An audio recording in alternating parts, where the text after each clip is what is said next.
dengan lemahnya integrasi pasar antara renewables dengan sistem konvensional listrik. Nah, ini yang akan menjadikan bahwa batu bara itu tetap akan dipakai. Karena apa? Karena kalau misalkan kita berbicara mengenai integrasi antara sistem off grid dengan on grid, itu dibutuhkan investasi yang relatif lebih besar ya, mungkin.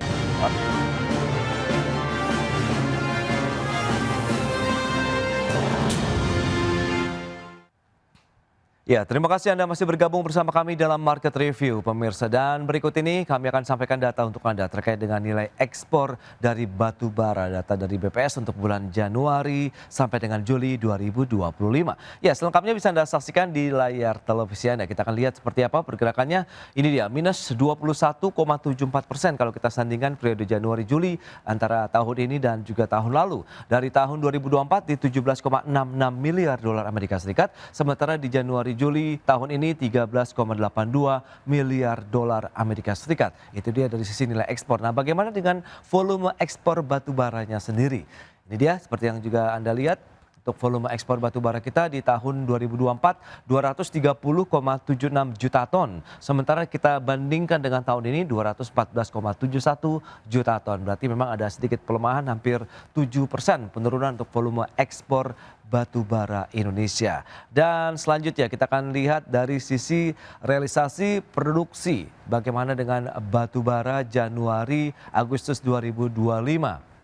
Baik, untuk produksi kita lihat ini data dari Minerba One Data Indonesia atau MODI ya dari Kementerian SDM. Begitu Agustus 42,94 juta ton, Juli 68,41 juta ton. Cenderung sebenarnya sempat mengalami kenaikan dari Juni-Juli, tapi di Agustus ada penurunan menjadi 42,94 juta ton dari sebelumnya di Juli 68,41 juta ton untuk realisasi produksi batu bara untuk Januari Agustus 2024. Itu dia rentangnya. Baik, selanjutnya kita akan cermati bersama bagaimana dengan realisasi ekspor batu bara. Ini juga data dari MODI, seperti yang bisa Anda saksikan juga.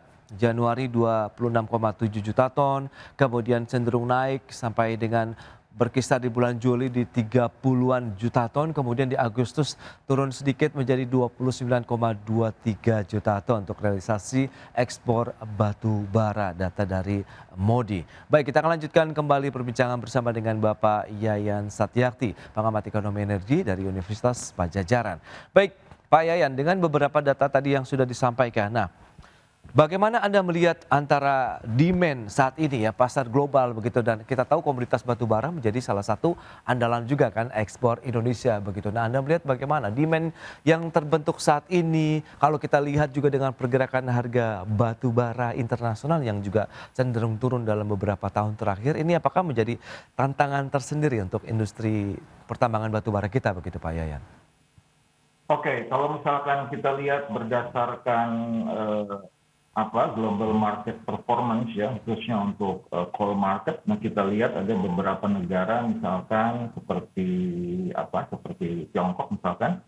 Nah, seperti tadi yang saya katakan bahwa Tiongkok pada saat ini apalagi dengan adanya perang trade war, maka dia mulai menurunkan ketergantungannya terhadap fossil fuels dan mengembangkan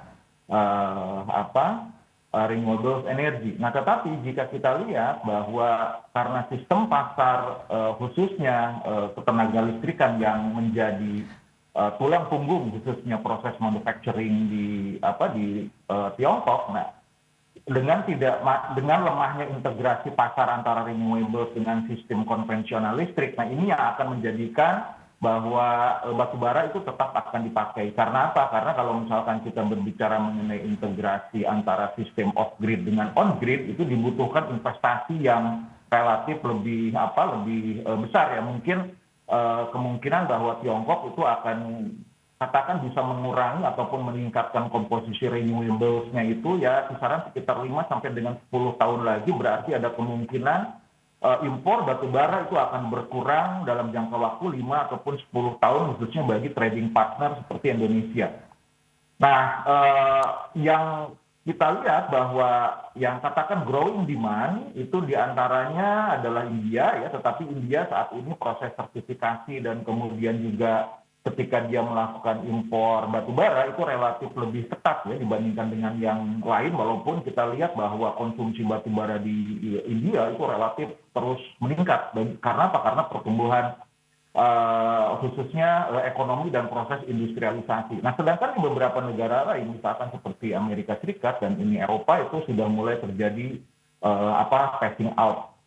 Nah, jika kita lihat bahwa berdasarkan pada hal tadi bahwa di sektor batu bara ini itu sebetulnya oversupply tadi itu bukan disebabkan karena memang produksinya berlebih, tidak ya, tetapi disebabkan adanya slowing down of demand. Nah, jadi di sini demand-nya turun, karena demand-nya turun misalkan apalagi dengan adanya Trump trade war ini menyebabkan uncertainty khususnya di sisi proses manufacturing, kemudian juga industrialisasi. Nah, stok yang memang relatif sudah ada itu seolah-olah menjadi tersimpan karena apa? Karena adanya wait and see khususnya proses industrialisasi secara global. Kita kan sekarang mengetahui ya, bahkan misalkan seperti untuk yang penyedia BBM swasta ya itu sekarang itu mulai terdampak karena apa? Karena ada masalahnya international shipping performance, kemudian juga ada Asian insurance premium.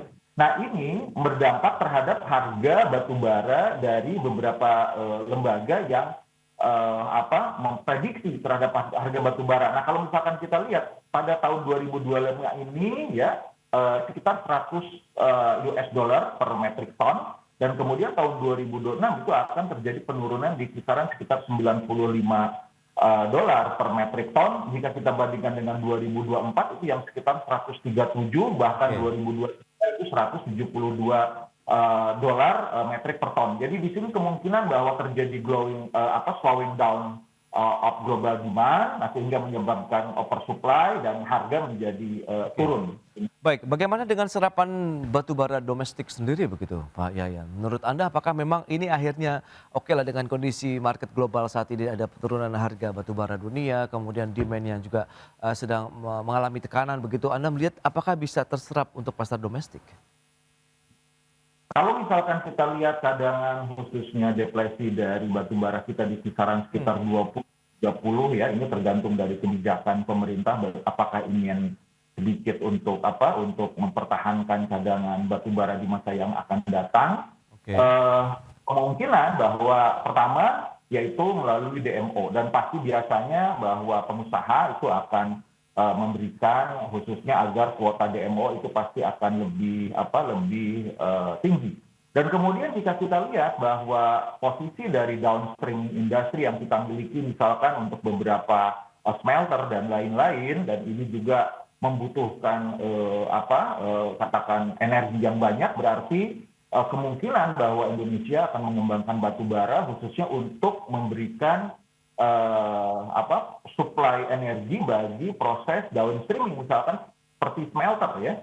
Nah, karena kita agak kerepotan untuk mengembangkan untuk mengembangkan misalkan batu bara ini untuk diproses menjadi hal lain, misalkan seperti DME atau misalkan kebijakan industrialisasi yang lain ya. Karena apa? Karena kita lihat bahwa impact multiplier-nya juga hanya melalui, kalau tidak trading, melalui pembangkit ya, itu tidak ada value added yang bisa dibuat untuk batu bara saat ini. Nah, sehingga alangkah baiknya jika batu bara ini itu dijadikan sebagai energy security, khususnya kita buat untuk stok di masa yang akan datang, dan pengembangan energi ke depan itu melalui proses transisi energi agar investasi pembangkit pada saat ini itu tidak terlalu rugi dan juga bisa memberikan win-win solution kepada para pengusaha batu bara.